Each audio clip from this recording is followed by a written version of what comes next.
বিসমিল্লাহির রহমানির রহিম। আসসালামু আলাইকুম। কি অবস্থা সকলের? আশা করি আলহামদুলিল্লাহ আপনারা অনেক ভালো আছেন। আমি আলহামদুলিল্লাহ অনেক ভালো আছি। সো অনেক স্টুডেন্ট আছে যারা ইঞ্জিনিয়ারিং প্রিপারেশন নেয়। সো অনেকের প্রশ্ন থাকে, ভাই ইঞ্জিনিয়ারিং প্রিপারেশন নিয়ে ঢাবি থেকে আসলে ক্র্যাক করা সম্ভব কিনা, অর্থাৎ চান্স পাওয়া সম্ভব কিনা।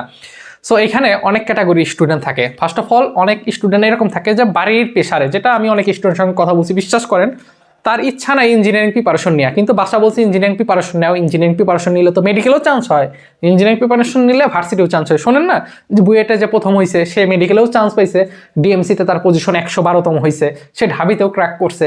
এই কারণে অনেক সময় ফ্যামিলি কি করে, জোর করে স্টুডেন্টের ক্যাপাবিলিটি নাই ভাই, আল্লাহ তাআলা সবার তো সমান ব্রেন দেয় না, কিন্তু পরিবার খুবই একটা টক্সিক। কিছু কিছু পরিবার, সবাই না, স্টুডেন্ট বলে যে আমি পারবো না, কিন্তু জোর করে নিয়ে আয়। কথা বুঝতে পারছেন? দিন শেষে মারা খেয়ে যায়, কোথাও চান্স হয় না। এটা হচ্ছে সত্য কথা। সরি টু সে, এটা হচ্ছে সত্য কথা। কথা বুঝতে পারছেন? কথাগুলো কষ্ট পাই না, বাস্তব কথা।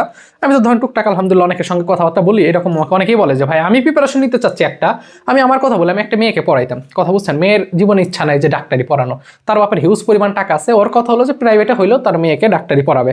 মেয়েটার শখ হচ্ছে কোনো একটা গভর্নমেন্ট অর্থাৎ পাবলিকে একটা ইউনিভার্সিটি চান্স পেয়ে সেই ইউনিভার্সিটিটা প্রফেসর হওয়া। কথা বুঝতে পারছেন? তো জোর করে চাপাই দিয়ে একটা বিষয়।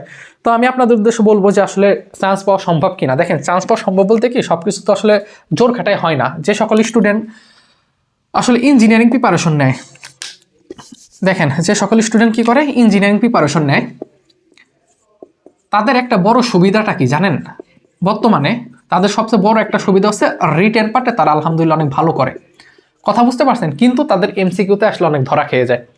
এবং ম্যাক্সিমাম যে সকল স্টুডেন্ট ইঞ্জিনিয়ারিং প্রিপারেশন নেয়, ম্যাক্সিমাম 98% স্টুডেন্টই কোচিং করে কোথায়? উদ্ভাসে কোচিং করে। এবং উদ্ভাসে যে সকল পড়ায়, তো আমি জানি, কথা বুঝতে পারছেন, যে সকল ভাইরা পড়ায় এদের তো ডেমো ক্লাস হয়, তো ওদের একটা চার্ট দিয়ে দেয় যে কি কি পড়ানো লাগবে, কোন কোন টপিক পড়ানো লাগবে এবং কীভাবে পড়ানো লাগবে। কথা বুঝতে পারছেন? এ তো সহজ।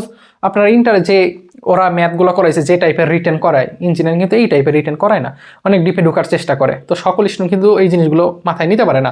সো ওই রিটেন করে আপনার এমসিকিউ করলে আসলে অনেক বেশি কঠিন হয়ে যাবে। এমসিকিউ মানে কি, 60 মিনিটে 100টা আপনাকে দাগাইতে হবে গুচ্ছতে। আপনি যদি ঢাবির কথা বলি, আপনার 45 মিনিটে 60টা দাগাইতে হবে। তাহলে এত এমসিকিউ কম সময়, আপনার শর্টকাট ট্রিক যদি না জানা থাকেন, এত লং প্রসেসে আপনার জন্য অনেকটা কঠিন হয়ে যাবে। কথা বুঝতে পারছেন? আমি যদি আপনাকে বলি ভাই ট্যান 75 ডিগ্রির মান কত, এটা ঢাকা ভার্সিটিতে ম্যাক্সিমাম সময় আসে, এটা ঢাকা ভার্সিটিতে অনেক আসে। কথা বুঝতে পারছেন? এখন আপনি যদি এরকম করেন যে tan 45 degree plus tan 30 degree, তাই তো 75। এবার কোন সূত্র পড়ছে খেয়াল করছেন? Tan A plus tan B, দুঃখিত, ট্যান এ প্লাস বি, এই সূত্রটা পড়ছে। এখন আপনি ওই সূত্র দিয়ে করবেন, এতে এমসিকিউর, এতে এমসিকিউ ছিল। আপনি টাপ দেন √3+2। আমি যদি ক্যালকুলেটার ভুল না করি, যদি আমি একটু দেখাই আপনাদেরকে, ট্যান 75, হ্যাঁ দেখছেন আমি কি দেখাইতে পারতেছি? দেখছেন? তাহলে এই জিনিসগুলো, এটা হচ্ছে ট্যান 75। এখন আপনি যদি এইভাবে করেন, হ্যাঁ হবে, tan 45 plus tan 30, tan A plus tan B 1 plus tan A tan B করলে হবে। কিন্তু এই সকল জিনিসগুলো হচ্ছে অ্যাডমিশনে এমসিকিউতে আমি নিজে করাই।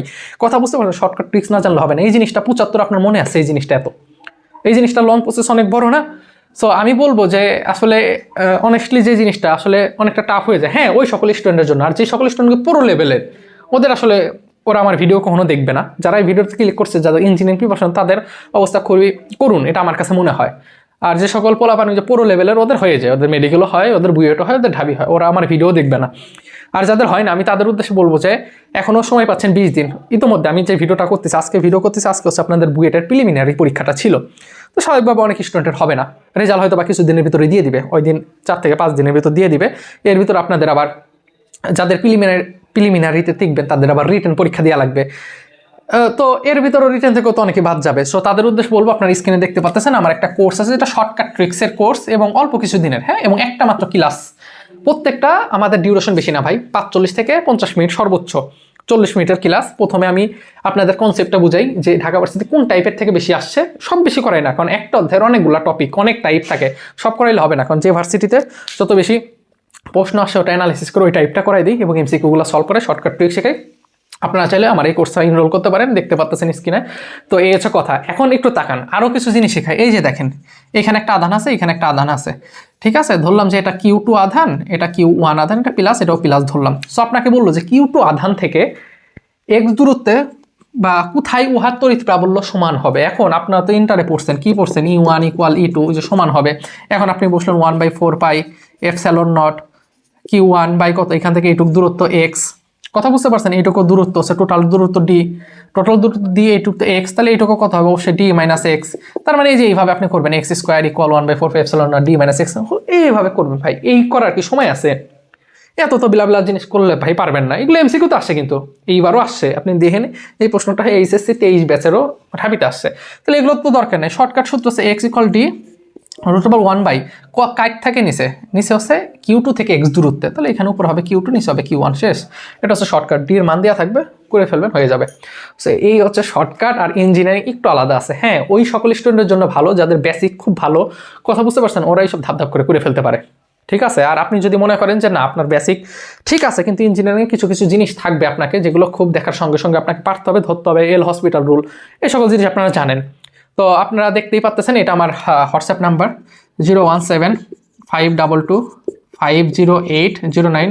কেউ যদি পার্সোনালি পড়তে চান 10-15 দিন যে সময়টুকু আছে, চাইলে ইনশাল্লাহ আমাকে হোয়াটসঅ্যাপে নক দিতে পারেন। আর আমার ব্যাসে পড়লে সবচেয়ে ভালো, কারণ কম টাকা, 299 টাকা, হামুরি অনেক টাকা না, ঠিক আছে। তো চাইলে ইনশাল্লাহ হইতে পারেন। আমি আপনাদের জন্য যে কথাটা বলতেছিলাম যে ইঞ্জিনিয়ারিং প্রিপারেশন ঢাবিতে চান্স পাওয়া যায় কোন সকল স্টুডেন্টের জন্য, খুব সহজে ওই সকল স্টুডেন্টের জন্য। আর আপনার জন্য এখন থেকে যে জিনিসটা করতে হবে, হিউজ পরিমাণ ঢাবির প্রশ্ন তো অ্যাটলিস্ট 3বার শেষ করবেন। বিগত 15 থেকে 18 বছরের প্রশ্ন কত, হ্যাঁ আপনি 14 পরে থেকে প্রশ্নগুলো করেন, তাই হবে জান, কারণ 14 আগে ঢাকা ভার্সিটি ক্যালকুলেটর ইউজ করতে দিত। হ্যাঁ, সো আপনি এইচএসসি 23 আগে থেকে ধরেন, এইচএসসি 13 ব্যাচের থেকে এইচএসসি 23 ব্যাচ, এই 10 বছরে করেন, তাহলে ভালো একটা ধারণা পাবেন যে কী টাইপের প্রশ্ন আসে। দেখবেন ঘুরে ফিরে একই টাইপের প্রশ্ন, আমার ভিডিও অনেক আছে, প্লে লিস্টে যান, দেখেন Dhaka university A to Z নামে একটা প্লে লিস্ট আছে, এখানে দেখবেন আমি প্রমাণ সহ দেখেছি ঢাবি কত প্রশ্ন রিপিট করে। সো আমার সঙ্গে সবচেয়ে বড় সুবিধা হচ্ছে আমার কোর্স ইনরোল হইলে আপনি সবসময় আমার একটা গাইডলাইন পাবেন, এবং আপনার যে সমস্যা হবে যে ছবি তুলে আমাকে পাঠিয়ে দিলে আমি ওই জিনিসটা সলভ করে দেবো। কথা বুঝতে পারছেন?